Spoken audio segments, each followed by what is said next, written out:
Hey, what's up? This is Ricardo at Parts People, and in this video, we'll outline the steps for completing a part replacement on your Dell PC. Visit our website and use this coupon for a 5% off discount.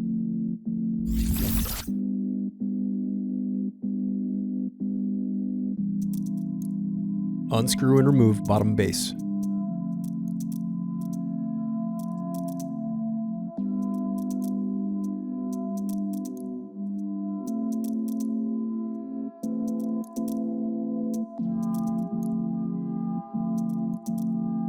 Then disconnect battery cable.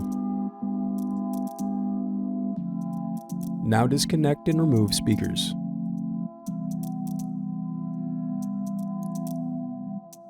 Thanks for watching. Don't forget to like and subscribe if you enjoyed this video. And if you need more, check out this playlist to watch other tutorials for your laptop. You can also click here to find parts for your laptop at partspeople.com.